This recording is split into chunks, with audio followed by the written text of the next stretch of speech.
warahmatullahi wabarakatuh. Perkenalkan, saya Nurfadila Dwi Saputri dengan NIM S409 2019230012 dari Prodi Pemanfaatan Sumber Daya Kerayaan.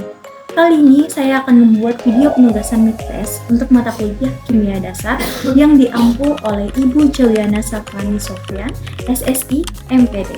Pada kesempatan ini, saya akan membahas ataupun menjelaskan mengenai materi, struktur atom, tabel periodik unsur, tata nama, ikatan kimia, dan persamaan kimia. Untuk tahu lebih lanjut mengenai pembahasannya, simak videonya. Baik, kita masuk ke bagian pembahasan bab pertama, yaitu materi. Materi mempunyai massa dan memerlukan ruang untuk melihat suatu zat dari materi yang kecil. Harus punya massa karena harus mempunyai ukuran. Ukuran di sini mencakup jumlah penyusun dan kelembapannya. Catatan penting yang harus kita ketahui bahwa energi merupakan penyebab utama terjadinya suatu perubahan materi. Materi dapat diklasifikasikan menjadi dua, yaitu materi murni dan campuran. Yang pertama adalah materi murni. Materi murni tersebut terbagi lagi menjadi dua, yaitu yang pertama adalah unsur. Unsur merupakan zat tunggal yang tidak dapat diuraikan menjadi zat lain, dan yang kedua adalah senyawa. Senyawa sendiri merupakan zat yang dapat diuraikan menjadi zat lain. Nah, kemudian klasifikasi materi selanjutnya adalah campuran. Campuran sendiri terbagi menjadi dua, yaitu larutan ataupun homogen, yang merupakan campuran yang terdiri dari zat terlarut dan zat pelarut. Yang kedua adalah heterogen. Heterogen sendiri merupakan campuran yang terdiri dari dua atau lebih fase yang berbeda. Selanjutnya adalah sifat-sifat dari materi. Sifat-sifat materi terbagi menjadi dua, yakni yang dikaitkan dengan perubahan dan yang dikaitkan dengan ukuran. Kemudian, sifat materi yang dikaitkan dengan perubahan terbagi lagi menjadi dua, yaitu sifat fisika dan sifat kimia. Sifat fisika merupakan suatu perubahan wujud penampilan fisik, tetapi identitas dasarnya tetap. Sedangkan sifat kimia merupakan suatu perubahan pada identitas dasar, sehingga materinya berbeda dengan materi semula. Selanjutnya, pada sifat-sifat materi yang dikaitkan dengan ukuran juga terbagi menjadi dua, yakni sifat ekstrinsik dan sifat intrinsik. Sifat ekstrinsik merupakan sifat yang besarnya bergantung pada jumlah ataupun ukuran materi. Sedangkan sifat intrinsik merupakan sifat yang tidak bergantung pada jumlah ataupun ukuran materi. Kemudian kita masuk ke bagian hukum-hukum dasar yang berhubungan dengan materi. Ada 3 dasar hukum yang berhubungan dengan materi. Antara lain, yang pertama adalah hukum kekebalan massa yang dinyatakan oleh Antoine Lawrence Lavoisier. Antoine Lawrence Lavoisier menyatakan bahwa tidak ada penambahan atau pengurangan massa zat dalam reaksi sehingga massa zat-zat hasil reaksi sama dengan massa-massa zat yang bereaksi. Contohnya, yakni pada massa CaCO3, yakni dihasilkan dari massa CaO ditambah dengan massa CO2. Kemudian yang kedua adalah hukum perbandingan tetap yang dinyatakan oleh Joseph Proust. Joseph Proust menyatakan bahwa dalam suatu senyawa, perbandingan massa unsur-unsur penyusunnya itu selalu tetap. Contohnya, yakni dalam senyawa FeS. Besi Fe dan belerang S akan bereaksi membentuk senyawa FeS dengan perbandingan massa yang selalu tetap, yakni 7:4. Hukum yang ketiga adalah hukum perbandingan berganda yang dinyatakan oleh Dalton. Dalton menyatakan bahwa bila dua unsur dapat membentuk lebih dari satu macam senyawa, maka perbandingan sederhana massa kedua unsur dalam senyawanya berbanding sebagai bilangan bulat. Contohnya yakni dalam senyawa antara FeS dan FeS2, di mana massa S dalam FeS banding massa S dalam FeS2 yakni menghasilkan 1:2. Begitupun sebaliknya, pada massa Fe dalam FeS banding massa Fe dalam FeS2 menghasilkan 2:1. Nah, itulah tadi pembahasan mengenai materi. Untuk pembahasan selanjutnya yakni mengenai struktur atom.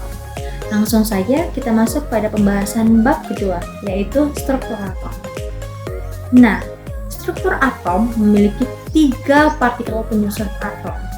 Nah, partikel penyusunnya yaitu elektron, proton, dan neutron, di mana elektron mengandung 1 muatan negatif, proton mengandung 1 muatan positif, lalu neutron mengandung partikel elektron yang netral. Elektron sendiri dinyatakan ataupun ditemukan oleh J.J. Thomson. Lalu proton ditemukan oleh Eugen Goldstine dan neutron ditemukan oleh James Chadwick. Selanjutnya kita masuk ke perkembangan model atom. Ada beberapa perkembangan model atom, di mana model atom tersebut berkembang dari masa ke masa. Kita masuk ke model atom yang pertama, yakni model atom Dalton. Adapun ciri-ciri dari model atom Dalton, yakni atom partikelnya merupakan partikel terkecil ataupun memiliki bola kecil yang sangat kecil. Kemudian, atom dari unsur yang sama, sifat dan masanya juga sama. Sedangkan atom dari unsur yang berbeda, sifat dan masanya juga berbeda. Lalu dalam senyawanya, atom-atom itu saling berkaitan dan perbandingannya sederhana. Nah, model atom Dalton ini tidak dapat diciptakan ataupun dimusnahkan. Kemudian kita masuk ke model atom yang kedua, yaitu model atom Thomson. Ada beberapa ciri-ciri dari atom Thomson, yaitu bola pecal yang bermuatan positif, kemudian di dalamnya terdapat elektron bermuatan negatif, dan secara keseluruhan atom muatannya itu netral. Yang ketiga adalah model atom Rutherford, di mana model atom Rutherford memiliki ciri-ciri antara lain inti atom bermuatan positif, dikelilingi elektron bermuatan negatif, dan lintasan elektronnya itu disebut sebagai kulit atom. Kemudian yang keempat ada model atom Niels Bohr, di mana atom ini memiliki kulit yang memiliki tingkatan energi yang berlapis. Kemudian elektronnya dapat berpindah kulit dengan menyerap ataupun melepaskan energi, dan muatan kulitnya berlapis-lapis. Di setiap kulit terdapat elektron dan muatan elektronnya berpindah-pindah agar inti atomnya tetap stabil. Lalu yang terakhir ataupun yang kelima ada model atom mekanika ataupun gelombang, di mana model atom ini memiliki ciri-ciri antara lain yakni tiap tingkat energinya terdiri dari satu atau beberapa subtingkat. Lalu tiap tingkat energi itu terdiri dari satu atau beberapa orbital. Kemudian, tiap orbital ditemukan paling banyak ada 2 elektron. Dan posisi atau kedudukan elektron itu tidak dapat ditentukan dengan pasti. Dan kemungkinan ditemukannya elektron dalam orbital dapat ditentukan dari bilangan kuantumnya. Selanjutnya kita masuk ke bilangan kuantumnya. Dalam struktur atom terdapat 2 bilangan kuantum, yaitu bilangan kuantum utama dan bilangan kuantum spin. Nah, kita masuk ke bilangan kuantum utama. Bilangan kuantum utama menunjukkan tingkat energi elektronnya atau kulitnya, di mana kata kuantum ini disimbolkan dengan N yang menyatakan kulit. Nah, jadi jika elektron terakhirnya terletak pada kulit pertama, maka dituliskan N sama dengan 1. Lalu jika elektron terakhirnya berada pada kulit kedua, maka sama dengan 2. Dan jika berada pada kulit ketiga, maka N sama dengan 3, dan begitu pun seterusnya. Nah, untuk elektronnya, jika terdapat 1 N, maka elektronnya itu ada 2. Dan jika terdapat 2 N, maka elektronnya ada 4, dan begitu pun seterusnya. Yang kedua ada bilangan quantum spin. Nah, bilangan quantum spin ini menunjukkan arah putar pada porosnya, atau bisa kita katakan yakni perputaran rotasi elektron.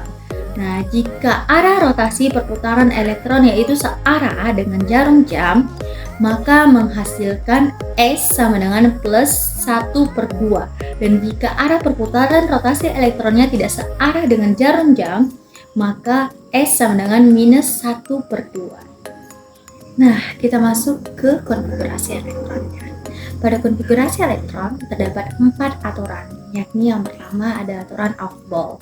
Pada aturan Aufbau, elektron menempati orbital untuk membingungkan energi atom. Nah, urutan tingkat energinya dimulai dari yang paling rendah, yakni 1s, 2s, 2p, 3s, 3p, 4s, 3d, 3b, 5s, dan seterusnya. Yang kedua ada aturan Hahn, di mana aturan ini menyatakan bahwa elektronnya tidak akan berpasangan jika elektron dan energi tingkatnya itu tidak setara. Nah, pada aturan Hahn terdapat kulit S, P, dan F, di mana kita harus mengisi terlebih dahulu kolom yang berisikan konfigurasi elektron pada S yang setingkat ataupun kita setarakan terlebih dahulu. Nah, cara pengisiannya harus kita penuhkan terlebih dahulu kolom pertama, lalu berpindah pada kolom berikutnya. Nah, pada kulit P, kita harus mengisinya terlebih dahulu dengan spin ke atas, lalu lanjut dengan spin ke bawah dengan menggunakan satu persatu. Yang ketiga ada aturan Lamor. Nah, elektron pada aturan ini mengisi kulit baru setelah yang lebih dalam penuh. Nah, maksimal elektron tiap kulitnya itu yakni 2, 8, 8, 18, 18, dan 32. Yang terakhir ada Bari, di mana elektron keluar tidak lebih dari 8, sehingga kulit tidak berisi dari lebih dari 8 elektron. Nah, kecuali kulit yang lebih luarnya itu telah terisi. Maksimal elektron dari tiap kulitnya yaitu 2, 8, 18, dan 32. Itulah tadi pembahasan mengenai struktur atom. Untuk pembahasan selanjutnya yakni mengenai tabel periodik unsur. Langsung saja kita masuk pada pembahasan bab ketiga, yaitu tabel periodik unsur. Yang pertama kita bahas adalah perkembangannya, di mana perkembangannya tersebut ditemukan oleh penemu-penemu yang berbeda dan berkembang dari masa ke masa. Perkembangan tabel periodik unsur dimulai dari penemu Lavoisier, di mana Lavoisier mengelompokkan unsur-unsur ke dalam logam dan non-logam. Selanjutnya, J. Dalton menyatakan bahwa unsur dengan massa berbeda dan sifatnya juga berbeda. Lalu J. W. de Bruiner menemukan bahwa hubungan antara sifat unsur dengan massa atomnya sama, sehingga mengelompokkan unsur-unsur berdasarkan kemiripan sifatnya. Lalu J. A. K. Newlands menyatakan bahwa unsur-unsur disusun menurut kenaikan massa atomnya. Unsur dengan massa 1 oktav memiliki sifat yang mirip. Nah, perkembangan selanjutnya yang ditemukan oleh Bergier de Concordius menyatakan bahwa unsur-unsur disusun secara periodik menurut penurunan massa atomnya pada sebuah badan silinder. Selanjutnya, Lothar-Meyer menyatakan bahwa grafik volume molar versus massa atom bersifat periodik. Kemudian, Dmitri Mendeleev menyatakan bahwa unsur disusun berdasarkan kenaikan massa atomnya. Lalu Moseley kemudian menyempurnakan tabel Mendeleev dengan menyusun berdasarkan nomor atomnya. Nah, tabel periodik bentuk panjang saat ini adalah hasil dari penyempurnaan tabel Mendeleev oleh Moseley. Itulah perkembangan tabel periodik berdasarkan penemunya masing-masing dari masa ke masa. Nah, pembahasan selanjutnya yakni mengenai tabel periodik panjang. Pada tabel periodik panjang, unsur-unsur disusun berdasarkan kenaikan nomor atomnya. Unsur-unsur yang memiliki sifat yang mirip diletakkan segolongan dalam satu kolom. Nah, istilah tabel periodiknya yakni pada periode sama, baris sama dengan jumlah kulit atom. Nah, bilangan kuantum utamanya itu terdiri dari periode 1 sampai 7. Selanjutnya, yakni periode pendek berisi 2 unsur atau 8 unsur. Kemudian periode panjang lebih dari 8 unsur dan golongan berisikan kolom dan kelompok unsur yang sifatnya sama dan terdiri dari golongan A dan transisi B. Lalu unsur blok S, konfigurasi elektronnya berakhir pada orbital S dan terdiri dari golongan 1A dan 2A. Kemudian, blok P memiliki konfigurasi elektron yang berakhir pada orbital P yang terdiri dari golongan 3A sampai 8A. Selanjutnya, pada unsur blok D sama seperti sebelumnya, yakni konfigurasi elektronnya itu berakhir pada orbital D dan terdiri dari golongan 1B sampai 8B. Dan yang terakhir pada unsur blok F yakni memiliki konfigurasi elektron berakhir pada orbital F. Nah, itulah tadi istilah tabel periodik yang digunakan pada tabel periodik panjang. Selanjutnya, kita masuk ke sifat-sifat periodik unsur. Ada beberapa sifat-sifat dari periodik unsur, yakni sifat logam, jari-jari logam, ion positif, energi ionisasi, afinitas elektron, keelektronegatifan, dan sifat magnetik. Nah, itulah tadi pembahasan mengenai tabel periodik unsur. Untuk pembahasan selanjutnya yakni mengenai tata nama dalam kimia. Baik, langsung saja kita masuk pada pembahasan bab ketiga, yaitu tata nama. Yang pertama ada bilangan oksidasi. Nah, bilangan oksidasi menyatakan bahwa banyaknya elektron dari suatu atom yang terlibat dalam pembentukan yang berikatan. Bilangan oksidasi juga dikenal sebagai valensi dan menunjukkan muatan suatu ion dalam senyawa. Kemudian, ada 6 aturan oksidasi yang benar, antara lain yakni atom unsur bebas di mana bilangan oksidasinya 0. Kemudian suatu molekul senyawa jumlah oksidasinya sama dengan muatan ion. Lalu pada logam alkali 1A bilangan oksidasinya itu plus 1. Dan logam alkali tanah 2A bilangan oksidasinya adalah plus 2. Kemudian bilangan oksidasi H menghasilkan plus 1 dan bilangan oksidasi F adalah min 1. Lalu bilangan oksidasi O adalah min 2. Kemudian golongan 7A bilangan oksidasinya adalah min 1. Golongan 6A bilangan oksidasinya adalah min 2. Dan golongan 5A bilangan oksidasinya adalah min 3. Selanjutnya adalah penamaan senyawa binar larut. Penamaan senyawa binar larut dapat dilakukan dengan 2 sistem, yaitu yang pertama adalah sistem stok. Sistem stok dilakukan dengan masukkan nama logam, ditambah bilangan oksidasi, ditambah nama non-logam. Lalu yang kedua adalah dengan menggunakan sistem akhiran, yakni dengan masukkan nama logam akhiran O atau I, ditambah nama non-logam akhiran O untuk bilangan oksidasi besar, dan akhiran I untuk bilangan oksidasi yang kecil. Contohnya yakni FeO besi sama dengan besi golongan 2 oksidasi menjadi ferooksida. Selanjutnya adalah penamaan senyawa binar kovalen. Sama seperti sebelumnya, yakni kita menggunakan 2 sistem untuk penamaan tersebut, yakni dengan masukkan nama logam positif, ditambah bilangan oksidasi, ditambah nama non-logam negatif. Lalu yang kedua adalah sistem awalan, yakni dengan masukkan awalan sesuai dengan jumlah atom di mana mono di depan tidak disebut. Contohnya yakni CO2, yakni karbon golongan 4 oksida menjadi karbon dioksida. Selanjutnya yakni penamaan senyawa garam, yakni dengan masukkan nama kecem ditambah nama enium. Contohnya yakni NaCl menjadi natrium klorida. Kemudian adalah penamaan senyawa garam asam, di mana H dibaca hidrogen atau hidro dan diberi awalan.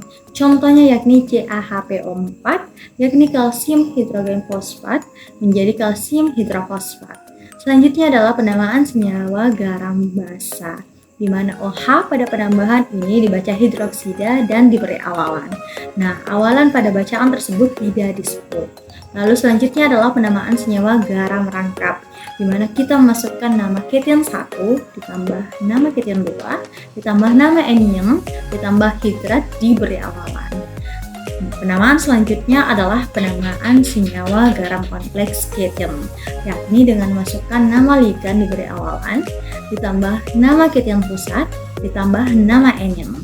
Dan penamaan senyawa terakhir adalah penamaan senyawa garam kompleks anion, yakni dengan memasukkan nama cation, ditambah nama ligan diberi awalan, ditambah nama cation pusat, ditambah akhiran AT. Itulah tadi penamaan-penamaan senyawa dalam tata nama kimia. Selanjutnya kita masuk pada materi pembahasan berikutnya, yaitu bab 5 mengenai ikatan kimia. Yang pertama ada aturan oktet. Lewis dan Korsel mengamati bahwa konfigurasi elektron gas mulia terisi 8 elektron di kulit terluarnya, kecuali helium yang terisi 2 elektron. Nah, atom-atom unsur yang lain akan saling berikatan agar stabil, yakni kulit terluarnya terisi 8 elektron seperti halnya pada gas mulia. Sebelum kita lanjut, kita harus mengetahui apa itu ikatan kimia. Nah, ikatan kimia adalah gaya tarik-menarik antara atom-atom sehingga tetap berada bersama-sama dan terkombinasi dalam suatu senyawa. Pembahasan pertama dari ikatan kimia adalah ikatan ion. Ikatan ion NaCl terbentuk melalui gaya tarik-menarik elektrostatik antara ion Na+ dan Cl-. Ion Na+ terbentuk dari atom Na yang melepas 1 elektron terluarnya. Elektron yang terlepas diterima oleh atom Cl pada kulit terluarnya sehingga terbentuk ion Cl-. Yang kedua ada ikatan kovalen. Ikatan kovalen dalam senyawa HCl terbentuk melalui penggunaan bersama 1 elektron dari H dan 1 elektron terluar dari Cl. Ikatan kovalen tersebut dapat berupa ikatan kovalen tunggal, rangkap 2, ataupun rangkap 3. Kemudian ada kepolaran ikatan dan keelektronegatifan, di mana jenis ikatan dapat ditentukan dari selisih keelektronegatifan atom-atom berikatan. Nah, selisih lebih dari 2 sama dengan ikatan bersifat ion-ionik, dan selisih antara 0,5 dan 2 sama dengan bersifat kovalen polar. Lalu selisih kurang dari 0,5 bersifat kovalen non-polar. Selanjutnya terdapat pembahasan tentang penyimpangan atoran oktet. Penyimpangan atoran oktet terjadi karena atom memiliki elektron terluar ganjil, yaitu setelah berikatan jumlah elektron terluarnya itu tidak 8 tetapi stabil. Nah, jika jumlah elektron kurang dari 8, maka disebut sebagai optik tak lengkap. Jika jumlah elektron terluar lebih dari 8, maka disebut oktet berkembang. Itulah tadi pembahasan mengenai ikatan kimia. Selanjutnya, langsung saja kita masuk pada materi bab ke-6, yaitu persamaan kimia. Nah, persamaan kimia menggambarkan berlangsungnya suatu reaksi. Arah reaksi disimpulkan dengan arah anak panah. Persamaan reaksi yang lengkap dituliskan dengan menyebut masing-masing zat dan koefisien reaksinya. Reaksi setara koefisiennya ditulis dengan perbandingan bilangan bulat dari masing-masing zat yang bereaksi dan dihasilkan dalam reaksi. Adapun beberapa macam reaksi dari persamaan kimia, yakni yang pertama ada reaksi kombinasi. Contohnya yakni 4Al ditambah 3O2 menjadi 2Al2O3. Yang kedua ada reaksi penguraian. Contohnya yakni 2KClO3 menjadi 2KCl ditambah 3O2. Lalu yang ketiga ada reaksi substitusi. Contohnya yakni Zn ditambah 2HCl menjadi ZnCl2 ditambah H2. Kemudian yang terakhir ada reaksi neutralisasi. Contohnya yakni AgNO3 ditambah HCl menjadi AgCl ditambah HCO3. Itulah tadi pembahasan mengenai persamaan kimia. Baiklah, saya tutup video penugasan ini dengan ucapan mohon maaf bila ada pemaparan ataupun tutur kata yang salah. Kritik dan saran yang diberikan akan saya terima demi keberlanjutan penugasan saya yang lebih baik lagi ke depannya. Terima kasih. Wassalamualaikum warahmatullahi wabarakatuh.